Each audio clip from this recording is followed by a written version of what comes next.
तो दोस्तों, स्वागत है आपको नेशनल न्यूज टुडे में। तो चलिए आज के 10 ताजा खबर फटाफट आपको बताते हैं। काबुल के बाजारों में अब वो दिन दूर नहीं जब पाकिस्तान का तंबू उखड़कर बाहर फेंक दिया जाएगा और उसकी जगह दिखाई देगा भारत का विश्वास, भारत की क्वालिटी और भारत का भरोसा। अफगानिस्तान में जो सॉफ्ट पावर का तूफान उठा है, उसने पाकिस्तान की अर्थव्यवस्था के उस आखिरी सहारे को भी हिलाकर रख दिया है जिस पर वो अब तक टिका हुआ था। भारत ने बिना एक भी गोली चलाए, बिना किसी युद्ध टैंक के अफगानिस्तान के दिल में एक ऐसा विश्वास गाड़ दिया है जिसे हटाना अब पाकिस्तान के बस में नहीं रहा। यह कहानी सिर्फ व्यापार की नहीं है, यह कहानी है उस भरोसे की, उस मानवीय संवेदना की जिसने अफगानिस्तान के करोड़ों लोगों को यह एहसास दिलाया है कि जब पूरी दुनिया उनसे मुंह मोड़ लेती है, तब भारत ही वह देश है जो चुपचाप मदद के साथ खड़ा रहता है।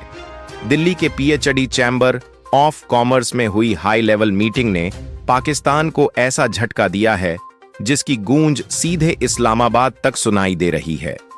अफगानिस्तान के तालिबान शासन के हेल्थ मिनिस्टर मौलवी नूर जलाल जलाली का भारत आना, भारत की कंपनियों से खुलकर मदद मांगना और यह ऐलान करना कि अब पाकिस्तान पर निर्भर रहने का दौर खत्म, यह अपने आप में भारत की एक बड़ी कूटनीतिक जीत है। अफगानिस्तान का 60 से 70% दवा बाजार जो पहले पाकिस्तान के कब्जे में था, अब भारत की तरफ झुकता नजर आ रहा है। पाकिस्तान जो अब तक अफगानिस्तान को अपना इकोनॉमिक कैश काऊ समझता था, वही बाजार अब उसके हाथ से फिसल रहा है।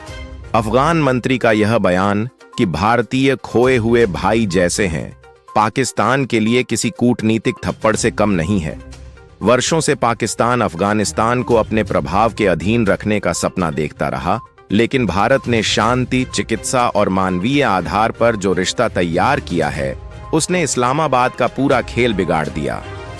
अफगान मंत्री ने साफ कहा कि पाकिस्तान के साथ बॉर्डर विवाद, व्यापार में तनाव और घटिया क्वालिटी की दवाइयों ने उनके हेल्थ सिस्टम की कमर तोड़ दी है।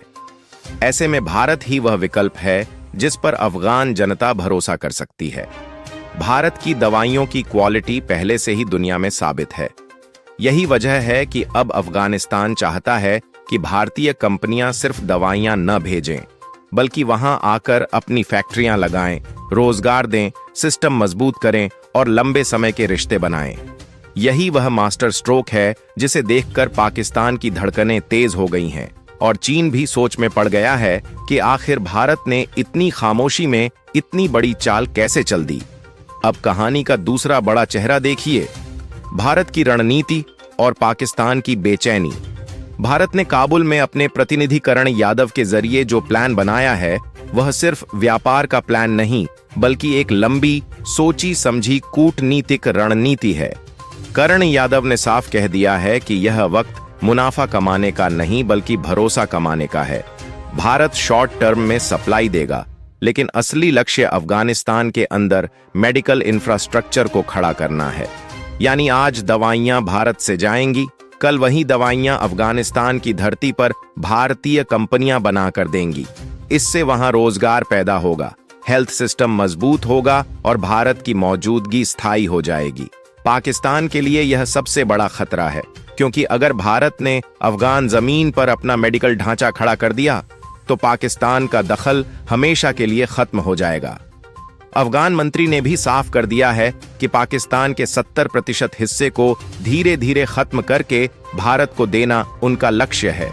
यानी पाकिस्तान के लिए यह सीधे सीधे अरबों डॉलर का नुकसान है और साथ ही अफगानिस्तान में उसका राजनीतिक प्रभाव भी खत्म होने जा रहा है।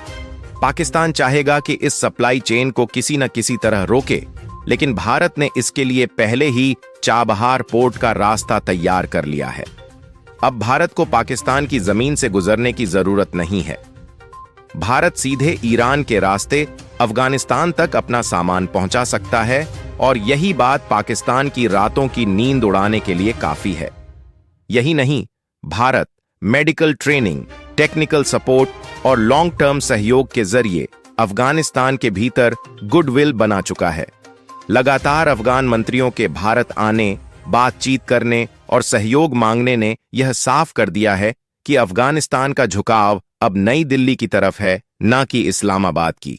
पाकिस्तान की वो आईएसआई जो हमेशा अफगानिस्तान को अपने कंट्रोल में रखने का सपना देखती थी, आज मजबूरी में यह तमाशा देख रही है कि वही अफगान नेता भारत के साथ कॉफी टेबल पर बैठकर डील साइन कर रहे हैं।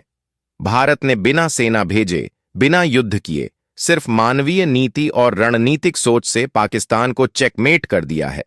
आने वाला वक्त तय करेगा कि यह साझेदारी कितनी आगे जाएगी, लेकिन इतना तय है कि भारत ने अफगानिस्तान के दिल में एक मजबूत जगह बना ली है। जब इलाज मिलेगा, जब दवाइयां सस्ती और भरोसेमंद होंगी, जब लोगों का जीवन बेहतर होगा, तो हथियारों का शोर खुद ब खुद कम होगा। यही भारत की जीत है, यही मेडिकल डिप्लोमेसी की ताकत है। सवाल बस इतना है कि क्या पाकिस्तान इस हार को चुपचाप देखेगा या फिर कोई नई साजिश करेगा। लेकिन फिलहाल हालात ये बता रहे हैं कि अफगानिस्तान का भविष्य अब पाकिस्तान के हाथों में नहीं, बल्कि भारत के साथ की इस नई साझेदारी में सुरक्षित नजर आने लगा है। आने वाले समय में तस्वीर और साफ होगी कि क्या अफगानिस्तान पूरी तरह भारत के साथ आ खड़ा होता है और क्या भारत उसकी नई आर्थिक और मेडिकल रीढ़ बन जाता है। लेकिन इतना तो तय है, काबुल के बाजार में पाकिस्तान का असर अब खत्म होने की कगार पर है।